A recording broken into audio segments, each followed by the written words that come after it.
The soft clink of glasses and hum of conversation in the high-end Manhattan restaurant did nothing to calm Emily's racing heart. Her apron felt heavier than usual, as though each stitch was stitched with tension.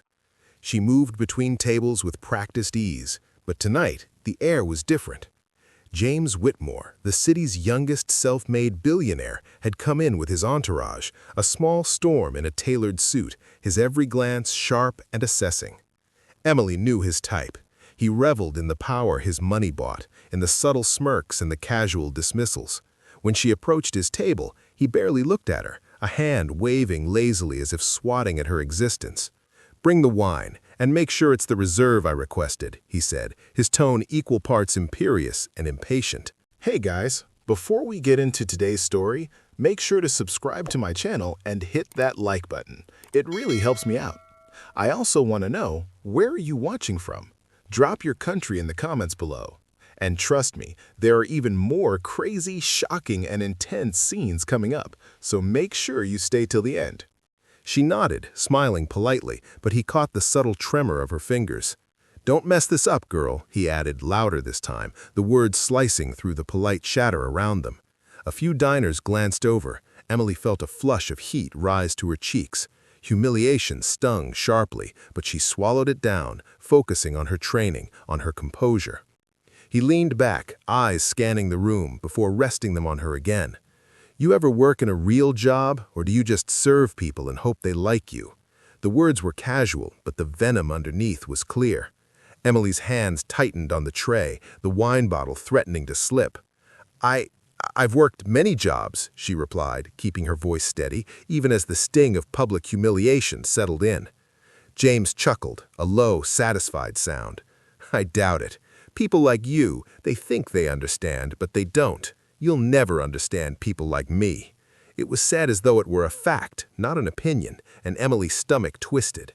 She bowed slightly and moved away, her mind racing, not with fear, but with a quietly burning fire. Once she returned to the kitchen, she leaned against the counter, breathing deeply. Every word he'd spat, every smirk and casual insult, gnawed at her pride. She wasn't used to being underestimated, to having her intelligence disregarded like a disposable tool. But it wasn't anger that grounded her, it was clarity. He thought she didn't understand him. He thought she couldn't see through his arrogance. He had underestimated her entirely. That assumption, she realized, was his biggest mistake. The next week, James returned, smug as ever, expecting the same effortless compliance. Emily greeted him with the same professionalism, but something had shifted. Her eyes no longer avoided his. Her voice no longer trembled under his gaze. "Table by the window," he said, and Emily motioned him toward a spot she had discreetly prepared. His eyebrow raised, a flicker of curiosity in his expression.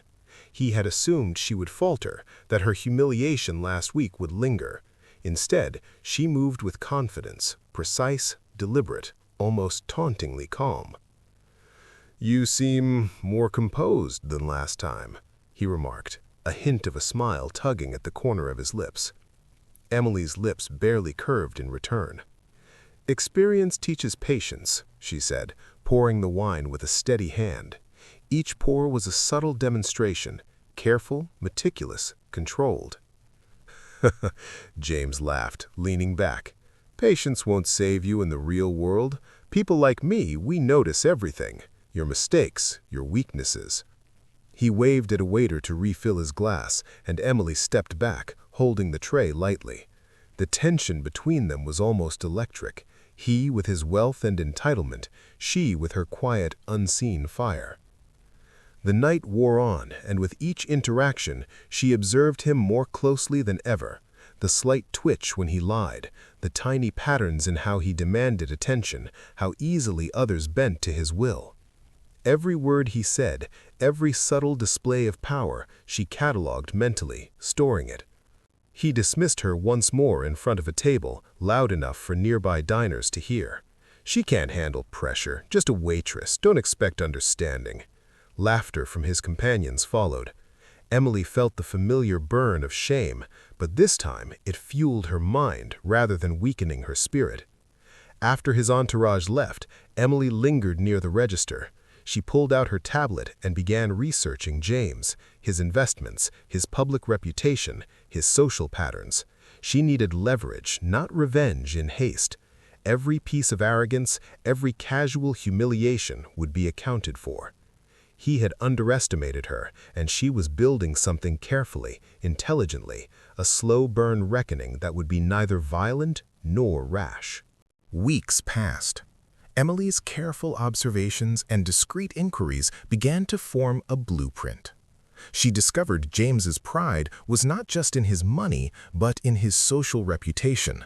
One misstep in front of the right people, and his carefully constructed persona could crumble. It was during a charity gala that her plan found its stage. Emily had secured an invitation as part of the service team. The room was glittering with New York elite, crystal chandeliers, elegant gowns, sharp tuxedos. James moved through the crowd, commanding attention, his ego inflated with wealth and admiration. He didn't notice Emily at first, dressed as a server, her eyes scanning every guest, every opportunity. Then came the moment. He boasted loudly to a circle of investors about an exclusive real estate deal, embellishing profits and exaggerating legal acumen. Emily, with subtlety, released the information she had gathered, quietly leaving a digital dossier accessible to select attendees. Screens flashed discreetly, murmurs spread, and within minutes, key investors recognized discrepancies in his statements. James's confident grin faltered. He turned toward Emily, eyes wide, realizing the vector of his humiliation. She remained calm, poised, as if nothing had happened. But the message was clear. She understood him fully, every lie, every arrogance. He had underestimated her comprehension of the world he dominated. As the gala ended, whispers and judgments followed him, and he walked out with the air of someone deflated, public respect eroding like sand slipping through fingers. Emily, meanwhile, faded into the crowd, invisible and untouched, a quiet architect of his undoing. The final act unfolded in James's office the next day. He summoned Emily, expecting his usual compliance, his casual condescension. She entered, composed, every step deliberate. You don't understand the stakes," he said, voice tight, a shadow of panic behind the bravado. Emily smiled faintly. "I understand perfectly," she replied, sliding a folder onto his polished desk. It contained records, social media posts, and carefully curated emails exposing his exaggerations, now public among investors. He flipped through them, realization dawning too late. His empire, built on intimidation and carefully controlled appearances, now teetered under the weight of the truth she revealed, not with a shout, but with precision. "You think this will destroy me?" he asked, voice cracking, pride unraveling. Emily shook her head. "You destroyed yourself the moment you assumed I couldn't see. I just made it visible." James's usual dominance faltered, and for the first time he experienced the humiliation he had imposed on others. Emily walked out of the office, head high, apron replaced by a blazer she had borrowed for appearances, leaving him in the ruin of his own ego, a slow-burning, unforgettable reckoning. She had been underestimated, belittled, dismissed, and now she had turned every insult into leverage, every assumption into a trap. James had thought she didn't understand him. That, she reminded herself, had been his biggest mistake.